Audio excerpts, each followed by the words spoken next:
어제 트럼프 전 대통령이 조지아주 풀턴 카운티 구치소에 자진 출석하고 범죄자 프로필 사진인 머그샷도 촬영했습니다. 제롬 파월 연준 의장이 현재 인플레이션이 여전히 높은 수준이라고 평가하고 적절하다고 판단되면 기준금리를 추가로 인상하겠다고 시사했습니다. 세계보건기구 감시종 일명 피롤라 변이 바이러스가 이스라엘과 덴마크, 미국, 영국 외 스위스와 남아프리카에서도 검출됐습니다. 폭우가 쏟아진 중서부에서는 홍수로 어제 한때 디트로이트 공항 터미널이 임시 폐쇄됐습니다. 시카고 지역에서는 어제 오후 체감온도가 120도에 달했습니다. 캐나다 브리티시 컬럼비아주를 휩쓸고 있는 산불 현장에서 희귀한 불 토네이도 현상이 나타났습니다. 이상은 이 시각 주요 뉴스입니다. 시청자 여러분 안녕하십니까? KBN 뉴스입니다. 어제 트럼프 전 대통령이 조지아주 풀턴 카운티 구치소에 자진 출석했죠. 2020년 대선 당시 조지아주에서 선거 결과를 전복하려 한 혐의로 기소된 건데요. 풀턴 카운티 구치소에서 찍은 범죄자 프로필 사진 머그샷도 공개됐습니다. 오동윤 기자가 보도합니다. 트럼프 전 대통령은 어제 오후 8시가 되기 전 조지아주 풀턴 카운티 구치소에 자진 출석한 뒤 범죄자 프로필 사진인 머그샷을 촬영했습니다. 트럼프 전 대통령은 올해만 4차례 범죄 혐의로 기소됐지만 머그샷까지 촬영한 것은 이번이 처음입니다. 풀턴 카운티 보안관 사무소가 공개한 사진을 보면 트럼프 전 대통령은 특유의 푸른빛 정장에 빨간색 넥타이를 맨 채 눈을 부릅뜨고 입은 굳게 다물었습니다. 앞서 일각에서는 트럼프 전 대통령이 머그샷을 찍을 때 미소를 지을지 여부를 두고 도박까지 벌어졌는데 웃음은 보이지 않았습니다.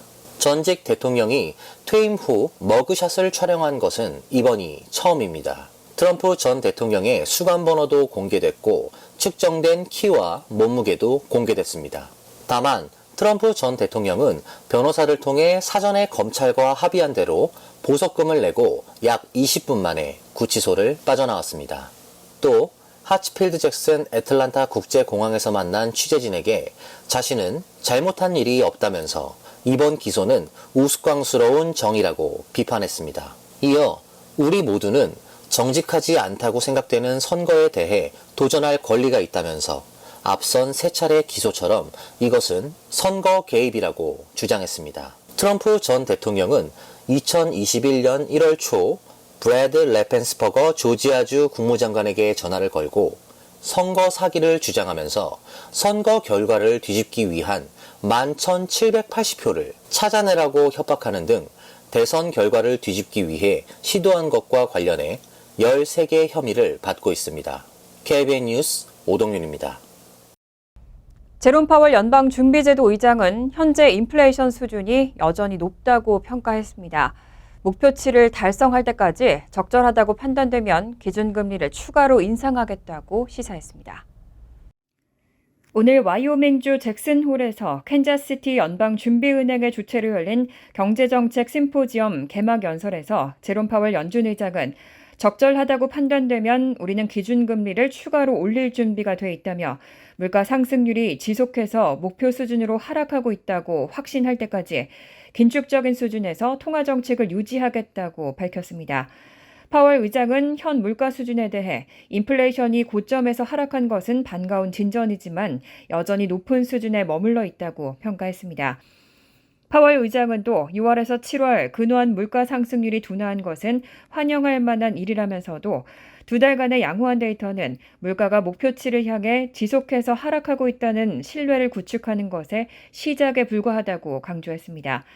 또 인플레이션을 목표치인 2%로 지속 가능하게 낮추려면 추세보다 낮은 경제 성장률과 노동시장의 과열이 완화되는 게 필요하다고 진단했습니다. 최근 경제계 일각에서는 경제의 구조적 변화를 반영해 2%의 물가 목표치를 현 수준보다 올릴 필요가 있다는 시각이 제기된 바 있는데 이를 일축한 발언으로 풀이되고 있습니다. 코로나19 변이 바이러스 BA.2.86, 일명 피롤라는 세계보건기구가 감시종으로 지정하고 모니터링을 하고 있는데요. 이스라엘과 덴마크, 미국, 영국 외 스위스와 남아프리카에서도 검출된 것으로 확인됐습니다. 어제 세계보건기구 WHO는 감시종인 BA.2.86 변이 바이러스가 이스라엘과 덴마크, 미국, 영국 외에도 스위스와 남아프리카에서 검출됐다고 밝혔습니다. 피롤라라는 별칭으로도 불리는 BA.2.86는 7월 24일 덴마크에서 처음 발견됐는데 그 이후로 다른 증상이 있는 환자들과 일상적인 공항 검사 그리고 일부 국가의 폐수 샘플에서 발견됐습니다. 그런데 2023년에 대부분 기간 동안 지배 중이었던 XBB.1.5와 비교할 때 이 변이는 35개 이상의 돌연 변이를 가지고 있습니다. 앞서 기록적인 유행을 일으킨 오미크론 변이와 대략 비슷한 수준입니다. 과학자들은 이 변이가 위중증 환자와 사망자를 대폭 늘릴 가능성은 낮다면서도 전 세계적으로 코로나19에 대한 감시가 줄었기 때문에 실제로는 더 널리 퍼졌을 가능성이 있다고 우려하고 있습니다. 이렇게 코로나19 재확산이 우려되면서 마스크 착용을 다시 의무화하는 곳들도 속속 나타나고 있습니다. 전철이나 버스 등에서 자발적으로 마스크를 착용하는 사람들도 늘고 있습니다. 어제 더힐은 뉴저지주 러커스대가 이번 가을 학기부터 마스크 착용을 의무화할 방침이라고 보도했습니다. 러커스대는 아직 공식 발표를 하지 않았지만 이미 다른 학교와 병원 등에서도 마스크 의무화를 발표한 곳들이 있기 때문에 가능성이 높은 상황으로 분석됐습니다. 산불로 큰 피해를 본 하와이 마우이섬 당국이 화재의 주된 책임을 전기회사에 돌렸습니다. 산불의 주범이 끊어진 전선 때문이라며 회사를 상대로 손해배상 소송을 제기했습니다. 산불로 극심한 피해를 입은 하와이 마우이 카운티는 어제 화재로 인한 카운티의 공공재산과 자원의 민사적 손해에 대해 하와이안 일렉트릭 등 법인을 상대로 소송을 제기했다고 밝혔습니다. 카운티 당국은 지난 7일 기상청에 허리케인 적색 경보가 있었는데도 하와이안 일렉트릭이 전기 장비의 전원을 차단하지 않아 강풍에 끊긴 전선이 마른 풀과 덤불에 닿으며 산불을 일으켰다고 주장했습니다. 당국이 입은 피해로는 공공인프라 손실과 화재 대응 비용, 세입 손실과 환경 피해, 역사적, 문화적 랜드마크 손실 등이 적시됐습니다. 당국은 지난 8일 마우이 섬 내 라하이나와 쿨라 지역에서 발생한 화재로 총 3,000에이커가 넘는 면적이 불타고 2,200여 채의 건물이 파괴되는 등 약 55억 달러 이상의 피해가 발생했다고 밝혔습니다. 지난 23일까지 확인된 사망자 수는 115명이고 실종자 수는 최소 850명입니다. 다만 이번 소송은 공공당국이 입은 피해만을 대상으로 제기됐습니다. 하와이안 일렉트릭은 하와이 지역의 95%의 전기 서비스를 제공하는 기업입니다. 이번 화재 이후 하와이안 일렉트릭을 상대로 비슷한 내용의 주민 소송이 이미 여러 건 제기된 상태입니다. 뉴욕 증권거래소에서 거래되고 있는 하와이안 일렉트릭의 주식은 이달 들어 주가가 약 3분의 1 토막으로 떨어졌고 세 곳의 신용평가기관이 이 회사의 신용 등급을 정크 수준으로 강등했습니다. 투자 리서치 회사인 캡스턴은 하와이안 일렉트릭의 과실이 인정될 경우 이 회사의 잠재적 부채가 거의 40억 달러에 달할 수 있을 것으로 전망했습니다. 연방정부가 코로나19 지원금을 부정 수급한 사례를 대상으로 집중 단속을 실시하고 있습니다. 지난 23일에는 371명을 형사 기소하고 2억 3,100만 달러를 회수했다고 밝혔습니다. 지난 23일 연방법무부는 총 8억 3,600만 달러의 코로나19 보조금 관련 사기를 벌인 371명을 형사 기소하고 2억 3,100만 달러를 회수했다고 밝혔습니다. 이 가운데 60명 이상은 강력범죄 또는 다국적 범죄 조직에 연루된 것으로 드러났습니다. 리사 모나코 법무부 차관이 공개한 사례에 따르면 위스콘신의 30여 명의 갱단은 코로나19 실업수당 사기 청구로 받은 돈을 청부살인 의뢰와 마약, 총기 구매에 사용했습니다. 또 다른 4명은 지원금을 나이지리아에서 돈 세탁한 혐의로 기소됐습니다. 실업수당 허위 청구뿐만 아니라 기업 구제책인 급여보호 프로그램과 경제피해재난대출을 악용해 지원금을 부정으로 타낸 사례도 적발됐습니다. 지난 6월 연방중소기업청의 감찰관실은 해당 지원금 1조 2천억 달러 가운데 약 17%인 2천억 달러가 사기범들에게 지급됐을 것으로 추산했습니다. 이에 따라 아직 적발되지 않은 정부의 사기 피해 규모는 더 클 것으로 예상됩니다. 이번 코로나19 지원금 사기 소탕 작전은 지난 5월부터 7월 가주, 메릴랜드, 플로리다 등 3곳의 기동대와 연방검사 50명, 12곳 이상의 사법 및 집행기관들이 협력해 진행했습니다. 정부는 앞으로도 팬데믹 관련 사기 단속을 강화할 것이라고 덧붙였습니다. 뉴저지주가 미국에서 가장 운전하기에 나쁜 주 1위에 올랐습니다. 전국에서 도로 정체가 가장 심각했고 도로 상태도 전국에서 두 번째로 나빴습니다. 뉴욕은 전체 16위에 올랐습니다. 금융 컨설팅 업체 머니긱은 최근 전미 50개 주 운전 환경 평가 결과를 발표했습니다. 결과에서 뉴저지주는 전국에서 도로 정체가 가장 심각한 것은 물론 도로 상태 역시 전국에서 두 번째로 나쁜 것으로 조사돼 운전하기 나쁜 주 전국 1위에 올랐습니다. 차량 유지 및 운행을 위한 비용도 전국에서 12번째로 비쌌습니다. 뉴저지주 운전자들은 또 아침 출근에 31분의 시간이 소요돼 전국 평균 27분보다 4분이 길었습니다. 한편 뉴욕주는 도로 정체에서는 전국 7위, 나쁜 도로 상태로는 전국 9위, 차량 유지 및 운행 비용에서는 전국 15위를 기록해 전국 16위로 역시 하위권에 이름을 올렸습니다. 다만 안전도 평가에서는 뉴욕주가 1위, 뉴저지주가 5위에 랭크됐습니다. 이번 평가는 평균 가솔린 가격과 통행료, 보험료, 차량 유지비 등의 비용과 출근 소요 시간이나 차량 정체 등 혼잡도, 그리고 10만 명당 교통사고 사망률과 10만 대당 차량 도난율을 고려한 안전도, 그 밖에 인프라와 날씨 등 5개 항목을 기준으로 평가됐습니다. 뉴저지에 이어 미국에서 가장 운전하기에 나쁜 주는 캘리포니아로 특히 비용이 전국에서 가장 비싼 것으로 조사됐습니다.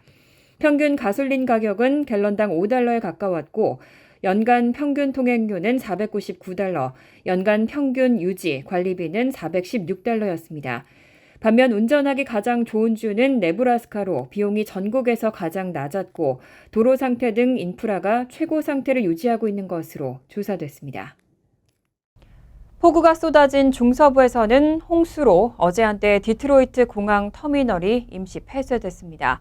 미시간주 전역에서 정전 사태가 잇따랐습니다. 반면 시카고 지역에서는 어제 오후 체감 온도가 120도에 달했습니다. 미시간주 동남부에서는 어제 오전까지 무려 12.7cm의 폭우가 쏟아지면서 디트로이트시 일대에 이르는 간선도로가 모두 침수됐습니다. 이 때문에 로물러스 교외에 위치한 디트로이트 메트로폴리탄 공항으로 통하는 지하 차도와 터널의 교통이 끊기면서 공항 터미널이 일시 폐쇄됐습니다. 디트로이트 공항은 오후가 돼서야 맥나마라 터미널 일부를 다시 열고 운항을 재개했습니다. 그레첸 휘트머 미시간주 주지사는 어제 저녁 주 비상사태 작전본부를 개설하고 피해 지역의 홍수 대응을 위해 필요한 자원 인력과 장비를 파견했다고 밝혔습니다. 미시간주 전역은 그제 밤새 몰아친 폭풍으로 정전 사태가 일어났고 특히 디트로이트 지역은 더 심했습니다. 파워아우티지닷컴에 따르면 어제 새벽까지 이 일대의 가정과 사무실 5만 8천여 곳이 암흑색이었습니다. 오하이오주에서는 시간당 20cm가 넘는 폭우가 북부와 중부 지역에 쏟아지면서 클리블랜드 일대에서는 23일 낮부터 어제 아침까지 강풍과 함께 평균 12.7cm의 강우량을 기록했습니다. 반면 시카고 지역에서는 어제 오후 3시께 체감 온도가 기상 관측 시작 이래 처음으로 화씨 120도까지 치솟은 것으로 나타났습니다. 국립기상청에 따르면 어제 오후 시카고 기상 관측소가 있는 오헤어 국제공항의 수온지는 100도까지 올랐습니다. 캐나다 브리티시 컬럼비아주를 휩쓸고 있는 산불 현장에서 희귀한 불 토네이도 현상이 나타났습니다. 산불을 진압하던 소방관이 촬영한 영상에서는 화염 속에서 소용돌이가 하늘로 치솟았습니다. 캐나다 브리티시 컬럼비아주 산불 진압 서비스는 SNS를 통해 지난 17일 산불 현장에서 소방관이 촬영한 불 토네이도 영상을 공개했습니다. 영상을 보면 브리티시 컬럼비아주 스커미시 릴루엣 지역의 군 호수 위로 거대한 화염과 연기의 소용돌이가 하늘로 치솟고 있습니다. BC 산불 진압 서비스는 소셜미디어를 통해 거센 산불, 강풍과 대기 불안정이 복합적으로 작용해 군 호수 상공에 불 회오리가 형성됐다며 이런 불 토네이도는 수직 방향으로 형성되는데 가스와 불꽃이 강하게 회전하는 기둥이라고 설명했습니다. 또 복잡한 지형, 하강풍과 한랭전선의 영향이 불 토네이도 형성에 필요한 조건을 제공했다고 덧붙였습니다.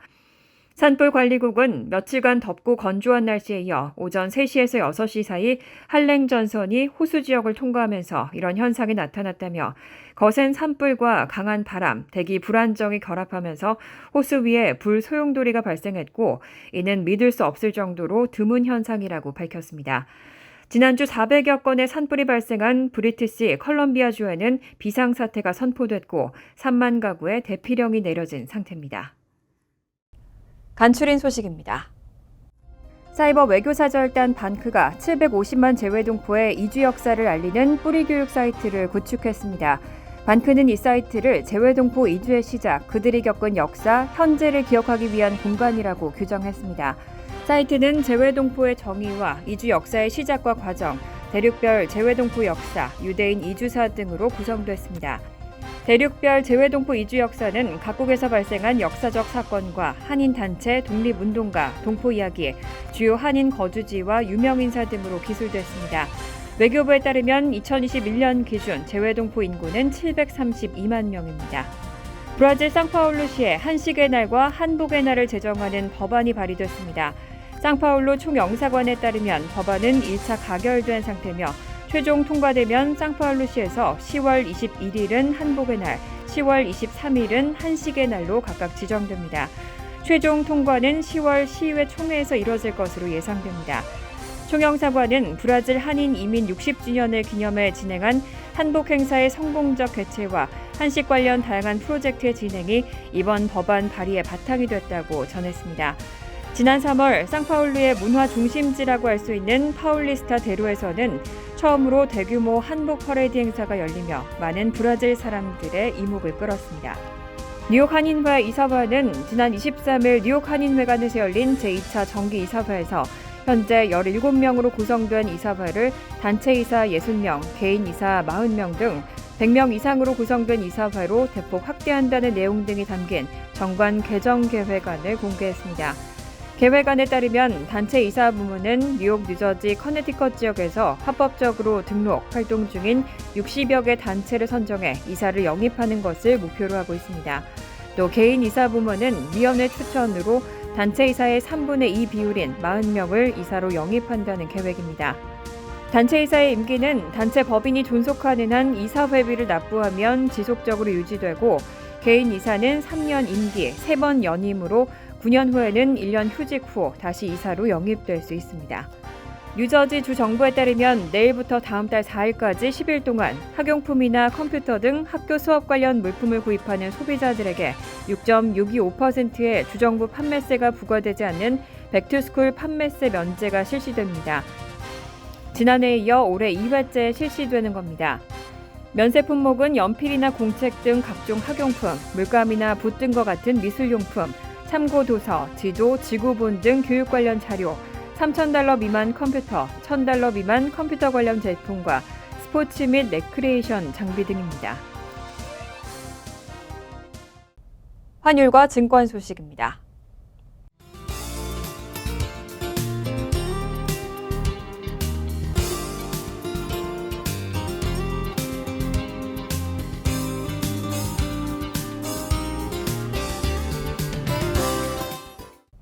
이어서 날씨입니다. 토요일은 대체로 화창한 가운데 오전 한대는 적지만 천둥 번개를 동반한 소나기 내릴 가능성이 있습니다. 낮 최고 기온은 83도, 섭씨 28도, 밤 최저 기온은 68도, 섭씨 20도로 예상됩니다. 일요일은 화창하겠습니다. 월요일 역시 화창하겠지만 밤늦게는 소나기 내릴 가능성이 있습니다.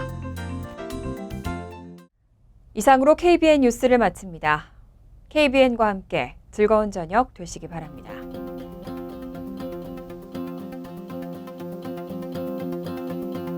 미 동부 최대 한인방송 KBN이 제작하는 KBN 뉴스는 웹사이트 mykbn.com 그리고 유튜브와 페이스북에서 다시 보실 수 있습니다. 좋아요, 구독, 알림 설정은 뉴스 제작에 큰 도움이 됩니다.